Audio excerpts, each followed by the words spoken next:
Alright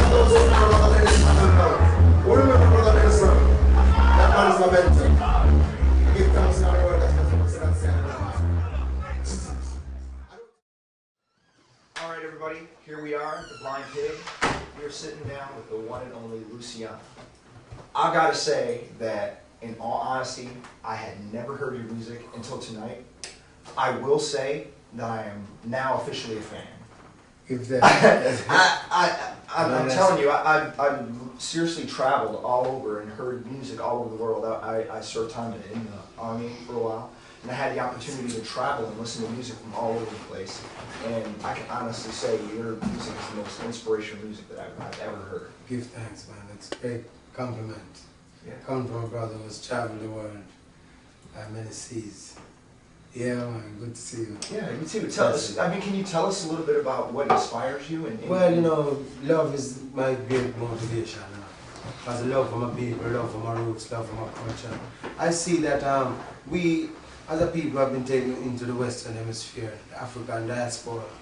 We need something to carry on the tradition, and I think the music really has done such a great job, because with the great works of Brother Dennis Brown, Brother Bonnie Williams, Peter Touch, Brother Bob Marley, Toots and the Maytams, Barry Salmon, Burning Spear, Culture, just to name a few of the greats. You know, like the I Trees, the Sponsorship, Gifted to the Mord, and all those great. I believe that we have a rich heritage, and the whole history of the African diaspora is handed on through the music. And this is why I see the need to really preserve and maintain it.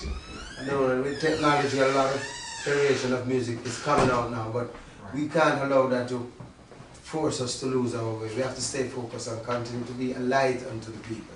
That's really Now I'm going for the good one now. Tell us one thing about yourself that not many people know. Well, I think most people know that one thing about myself, that I love to talk about myself. I like to keep it real. That's not a bad thing, though. It's not. I love to keep it real. I love to keep it real. That's awesome. And honestly, I love, from time to time, I love to, you know, like find myself in some quiet place. Yeah. You know, to hold a meditation. It's good to meditate. Right. I remember before the show, you were kind of preparing yourself. And I live a natural life, you know, and my life is like an open book. When I'm not on tour, so I might be just in studios, or I might be on the road, you know, on my way to some ministerial activity. I mean, I reach a stage in my life, I just want to be on your works, because it's great to be on your works. I used to do a lot of things. I do upholstery, I sell oranges in the market, I work at a lumber yard, I work in a supermarket, I work in a cigar factory. It's a good spot. I work a lot of places, and then job brought me around and round until it brought me right into the music, where I have dedicated my life to teaching the word. It's a great honor, and it's a great blessing to have achieved this kind of talent and this position in life. People look to me as an inspiration, as a role model. That's what I love about music. And many times I feel like I would run away, and you know, because I love, as I say, I love my humble life. And that's the only thing that being on tour can take away. It's a sacrifice you have to take away from your youth and so on. Especially like on long holidays like summer, you can have them to come and spend a little time on the road with us. But you need them to get their studies too, so they have to stay home. Right. But then you're on the road so often, you know, and then if you're not careful, you can, it's like a sacrifice being made here to continue the ministry. Yeah, that's the only sad part of it, but you know, try to keep in touch with the phone and, you know.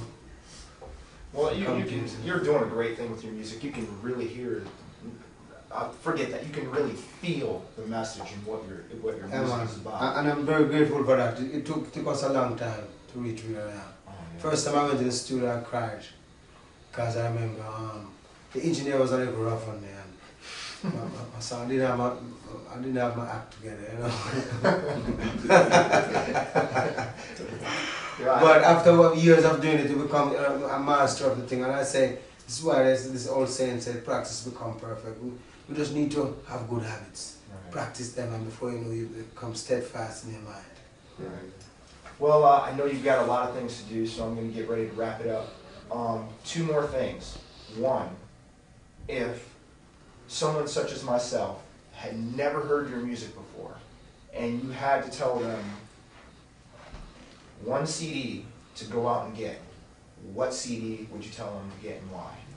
Where There's Life. Where There's Life. That's a big CD for me. That's what that's my debut CD for Island Record. When it was a deal. We got a deal with Exterminator, produced by Mr. Philip Barrel. Mr. Philip Barrel. This great package of songs. Yeah. It really started out the Messages repertoire, and I must say, honestly, you know, they say first impression lasts forever. Because no matter how many albums I do, people always come up to me and say, "Boy, Lucci, you're singing some great songs, but Where There's Life." And you know, that did it for me internationally. You know, you just told me what CD to go out and buy. Where There's Life. Hey, I have one other question. With Where There's Life, the one we have on there say, God give me strength. Yeah, man. What were you thinking when you put that one and say, God give me strength? Well, a lot of things, because sometimes you take up this road, you know, it's not that easy. It's Brother Garner take it up and then burn him. So sure. And Brother Bob Marley, them. A lot of things speculating around his life and how he disappeared from the face of the earth. But a lot of great people take up this mantle, trying to be an inspiration for the people, be a light unto the people, be a comforter, be somewhat an advocate for the people. And if you're not careful, you become victims of the same system. So, Lord Give Me Strength is a song. I was going through a rough time and I needed strength. And I called into God. And you know, it dawned to me that if I should make my songs prayers or hymns, then these prayers will just be perpetual, going on through life, and this will make my life better. You never forget to pray. I should say that. It's a good reminder to it. Good reminder. Good reminder. So, it's me again. It's me again. It's Me Again, Jah is another great phenomenon that brought me closer to Jah. Because in the acknowledgement that we all need to go to Jah, it's like the second birth, really. Yeah. Every the Bible tell about, you know, the second birth. You know, the question was asked, you know, to the great one, what do you mean about the second birth? Can a man be born again from his mother's womb? But the second birth is really when you come to an acknowledgement and the fulfillment of your consciousness that you become at one with the spirit. Wicked Arbor. Yeah, it's a great feeling. Give thanks, man. Who could it be now? That brings me to my next thing. Knocking out. Can you give us a little bit of a sample of what the rest of the world missed tonight? Can you do a little something for us before we go? How can you be so ungrateful after all that God has done for you? Yeah. How can you be so unruly knowing He controls your destiny? In the stars is and the work I see, and on the winter speaks with majesty. Whoa, whoa, what a wonderful feeling, if only you could see. Yeah, yeah. It was ordained for us to live in peace, not to hate each other, living like this. Why do we fight every day, not living the Father's way? Oh, yeah. How can you be so ungrateful after all that God has done for you? Yeah, man. Give thanks, you know. That's far right. Thank you for your time. You're welcome, man. Pleasure, man.